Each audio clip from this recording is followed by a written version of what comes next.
What's up guys, I'm Phoenix Master 1 and welcome to my in-depth analysis and builds guide for Winter Cordelia and how you can use her in different game modes. She is going to be available on the Christmas banner and anyone can spark her because the spark is available for everyone, not just FEH Pass players on these Christmas banners. So Winter Cordelia is a 183 BST Lance Flyer and she has got Inseverable Spear as her preferred weapon. So this gives her minus on special cooldown and at start of turn she can give herself and the allies within 2 spaces the order status and also the dual strike status. So the order status is basically what we have seen on many of the weapons like Spring Veronica, on Bride Catria. So this is nothing really new and this can really help you with the mobility, especially with the armor units or far safe tanks that you're running. And then dual strike is kind of similar to triangle attack. So dual strike can give you the brave effect if you're adjacent to an ally who has also got the same effect. Now the main difference between dual strike and triangle attack is the fact that for dual strike you need to be right beside an ally with dual strike status, but with triangle attack you can be within 2 spaces of an ally of 2 allies with triangle attack status and you're going to be able to get the brave hit. So with Bride Catria you can be a bit away from your allies, but you need 2 allies.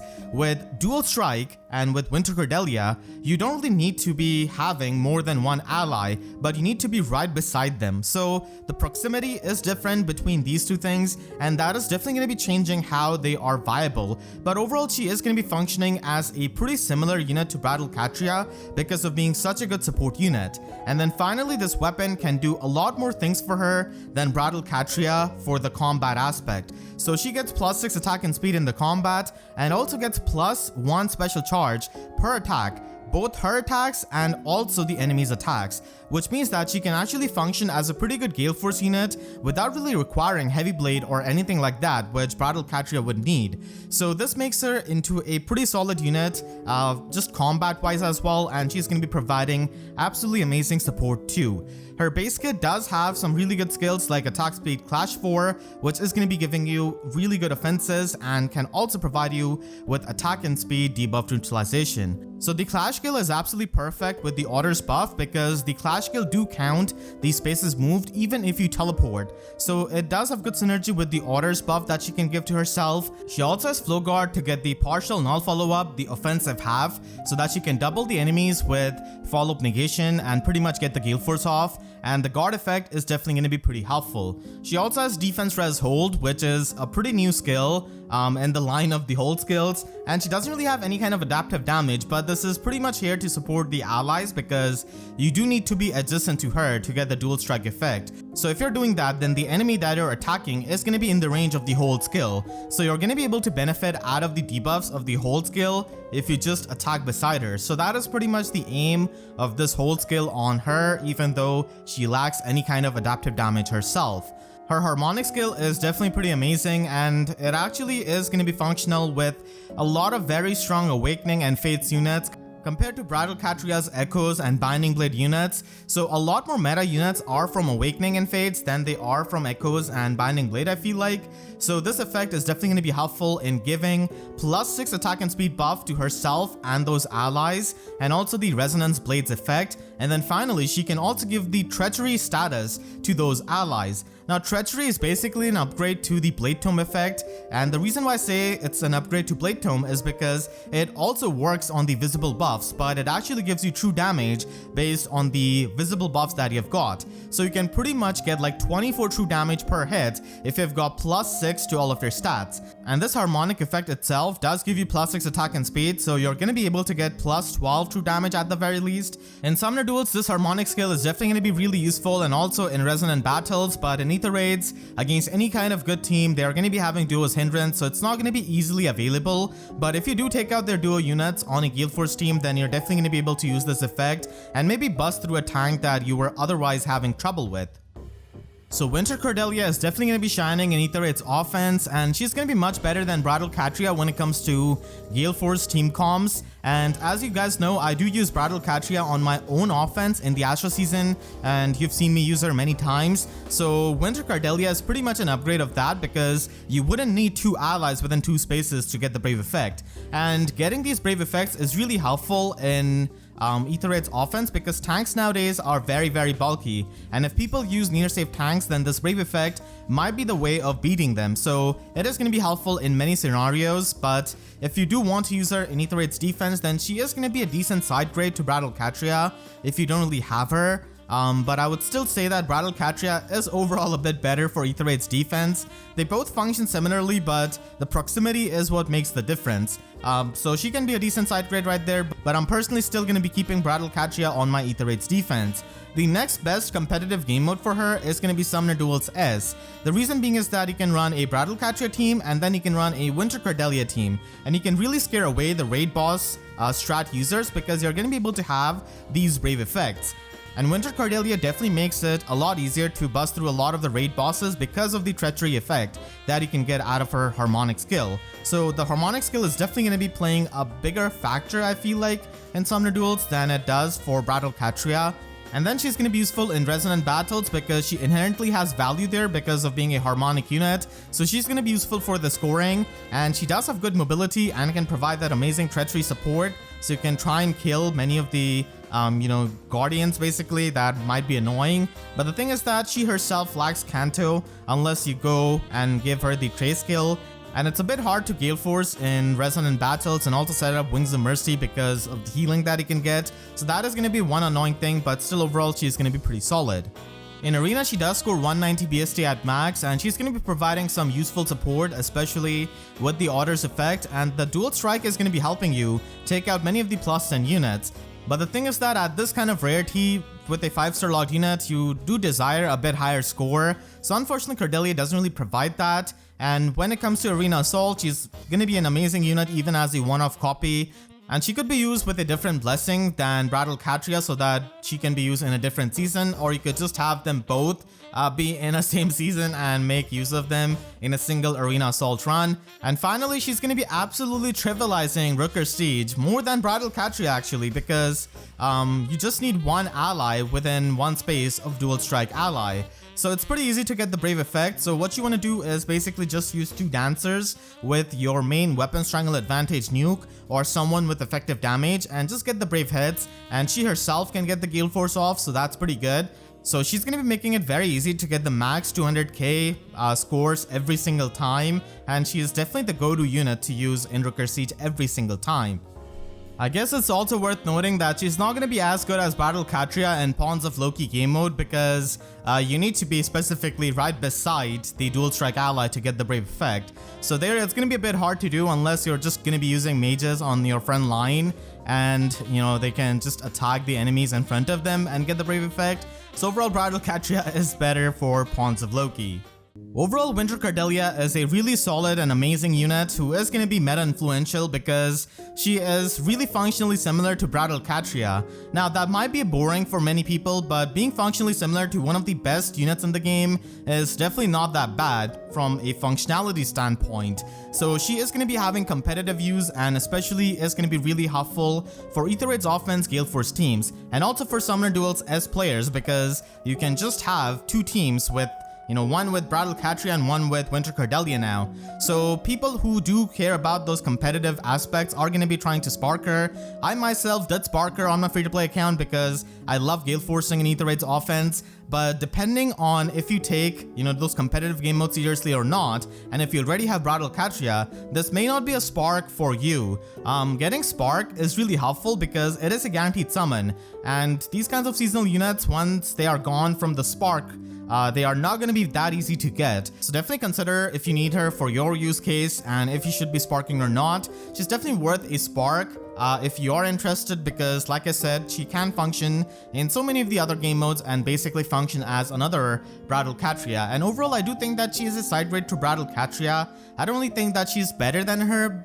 She is better than her in Aether Raids offense, but that's pretty much it. She's overall not going to be better than Bride Catria by a huge margin. So she is going to be a pretty decent side grade, all things considered. If you want to run Cordelia on a budget, then you can simply give her Blade Session. Her base kit is already pretty good, so there's really not much you have to do. But if you want to invest a bit more into her, then you can run Dive Bomb from the Divine Codes. But keep in mind that you're going to be losing out on the partial null follow-up of Flow Guard. So against the units who have follow-up negation, you're not going to be able to quad attack them that easily. But yeah, Dive Bomb is going to be a pretty nice effect if you just want to quad attack consecutively against the units who don't really have any kind of way of preventing the follow-up attacks. And you can easily run plus speed IV, which is not a super boon, but it is definitely going to be helping you quad attack, which is important for this kind of build. She could also be used with a Neotrace skill in her slot bay like Speed Defense Neotrace, because Canto is something that she lacks in her base kit. So it is going to be pretty good for the mobility and just with Gale Force so that you can have more movement options. And then if you want to use her in something like Aether Raids offense, then Wings of Mercy Gale Force is definitely the easiest way to fit her into a team. So you can run Quicken Pulse and have Asker on your team, so it will be bringing down her Gale Force to 2 cooldown. So even against a foe who has got the guard effect, she's going to be able to trigger her Gale Force even against them with the Brave Hit. So that is the mindset behind Quicken Pulse. But if you don't really care about that, then you can just run Blade Session and maximize on your offenses. And plus attack IV is something that you can try and run. Mainly running plus attack here because I am running her with a 2 cooldown special in Gale Force here. So even if she one-shot something, she's going to be able to get the Gale Force by it being at 2 cooldown. You can also use her in Aether Raids offense as a Gale Force initiator by running Double Fury. So she is going to be providing the dual strike effect, which means that anyone who teleports near her is going to be able to make use of that. So you can just use her as the main initiator with Odd Tempest, providing you that extra movement, and also Speed Defense Neotrace so that you can have more movement option once you have Gale Force. And once you do Gale Force on your first combat, you're going to be having the full trace effect. So it's really good for positioning, but Hex Traps are definitely something that you have to watch out for. But she's going to be having the perfect HP here with the minus HP IV being a super bane and plus speed IV being really helpful. You can also go with plus attack IV if you want to, as it is a super boon, but plus speed IV I generally consider a bit more useful when it comes to initiating. And speaking of initiations, if you do want her to be Hex Trap proof, then you can run HP plus 5 and run HP Sacred Seal. So the highest available Hex Trap is effective on 65 HP. So if you can have 66 HP on your Cordelia, then she's not going to be getting affected by the Hex Trap. So that is going to be a pretty good way to initiate, and you can basically have multiple builds available on multiple teams. So nowadays, if you do run Gale Force teams, you can have multiple variants of a team depending on whichever team you're facing and what you need out of your Gale Force team. So depending on that, you can run multiple builds, and with the Gale Force teams, they are going to be in the close proximity once they start teleporting. So that's why the dual strike effect is so good, is because it can give you the Brave effect, which can just help you Gale Force a lot easily, even with slow units who don't have access to, auto follow up, or they're just affected by the null follow up effect of enemies. So the Brave effect is something that the enemy cannot really negate as of yet. So it is definitely going to be pretty helpful on a Gale Force team, and I cannot wait to use her consistently in my Aether Raids teams.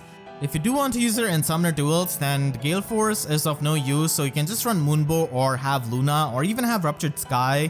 It's really up to the budget that you want to run her with, and you can run her with the Neotrace skill and Odd Tempest. So both of these skills are going to be really good for Summoner Duels, the Odd Tempest especially being helpful so that you can set up your team in a way that they are in the zone, and you can have Cordelia give everyone the dual strike and the Order's buff. And the Neotrace is always really helpful for the mobility because it doesn't really take an extra action like the Gale Force. So that's why it's a pretty good skill to have. And you can also run her in Aether Raids defense, like I said. She is pretty much a side grade to Bride Catria. And when you're going to be running her in Aether Raids defense, then Guard Bearing definitely becomes a pretty good skill that you can run. So this is something I do run on my Bride Catria, and many times this has definitely won me many games because these units are going to be pretty fast. So if you get the guard bearing damage reduction, it can be pretty annoying for the opponents, especially against Winter Cordelia, because she's going to be able to retaliate back with the Luna. So the damage reduction is definitely pretty helpful for the mixed phase usage. So with her Sacred Seal, you can definitely run something offensive like Attack Speed Form, but anything supportive like Drive Attack or Distant Guard is also going to be working out. So with the Cordelia ball team, you will have to use Medius, and Medius is going to be providing you the unguard support because usually it is going to be a low threat range team because you do not want your units to go ahead outside of the range of your team and not get the dual strike. So you definitely have to consider that into your team composition. But if you're going to be running her in the anima season, then she definitely needs a wildly different build. So she needs to resistance stack with Mirabilis and Arvol's resistance buff, and that is going to be helping you because you are going to be trying to be an anti-Elemine Cordelia. Now she does have a resistance super boon, which is pretty good, so she pretty much functions similarly to Bride Catria. And you have seen Bride Catria run this kind of build, especially if played in, higher echelons of Aether Raids. So this is going to be pretty effective to just debuff Elemine, get the visible resistance buff yourself, and then try to use Phantom Resistance to out-resistance her. And you can also try and use Flyer School right there to debuff Elemine in those lanes. So that is going to be pretty helpful so that Elemine does not disable Cordelia's Orders buff and the dual strike effect. So this is something that you can do from the divine codes as well, and this is something I run on my own Bride Catria. But if you want to go a step further and have even more premium anti-Elemine Winter Cordelia, then you can try and run Still Water, which is going to be providing you more resistance, and also run Chill Attack Resistance so that you can not only debuff Elemine, but also a lot of the allies that are going to be within 2 spaces of her. And that is going to be helpful for, just taking less damage from the opponents. And infantry speed tactic is definitely something that you can run so that she can provide that support to her infantry allies and give them null follow-up. And in many cases, like with Thrasier, it is going to be pretty helpful to get that null follow-up effect.